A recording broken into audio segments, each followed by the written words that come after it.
Once upon a time, in a small, humble village nestled between rolling green hills, lived a baker named Leo. Leo wasn't just any baker. He was an artist whose medium was flour and yeast. His hands, though calloused and dusted with white, moved with a gentle grace, crafting loaves that were the heart of the village. But Leo was growing old, and his greatest wish was to pass on his craft to someone who loved baking as much as he did. He announced a competition. To the one who bakes the most extraordinary loaf of bread, he declared in the bustling village square, "You will give my bakery and all my secrets." The news spread like wildfire, igniting the ambitions of every young baker in the land. From far and wide, they came, each one hoping to win the coveted prize. Among the hopefuls were 3 apprentices who had worked under Leo: Marco, a young man of immense talent and even greater pride, who believed his technical skill was unmatched. Then there was Clara, meticulous and precise, who followed recipes to the letter, convinced that perfection lay in precision.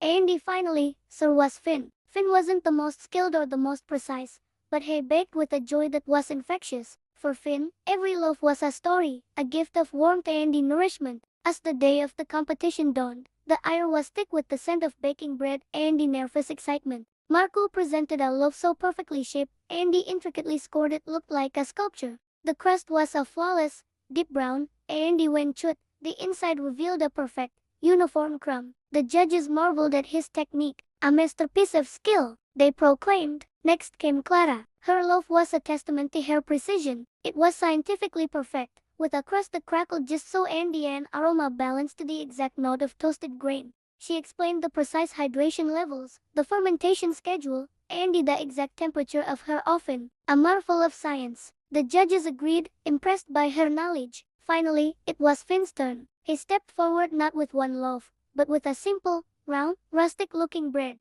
It wasn't as ornate as Marco's or as technically perfect as Clara's. It looked humble. Some in the crowd even whispered in disappointment. Finn simply smiled and sighed, "This bread is for sharing." He broke it apart, and a warm, golden light spilled out from the inside, bathing the room in a soft, comforting glow. The aroma wasn't just of wheat and yeast. It smelled of sunshine, of kindness, of home. He offered pieces to everyone: the judges, his competitors, the villagers. As they ate, a sense of peace and contentment washed over them. The bread tasted like a happy memory, a warm hug on a cold day. Marco and Clara tasted it too, and their faces softened. For the first time, they weren't thinking about winning. They were simply enjoying the moment. Old Leo, who had been watching silently from the side, stepped forward. His eyes twinkled as he looked at Finn. "Marco," he sighed, "your bread is a feast for the eyes, a work of art.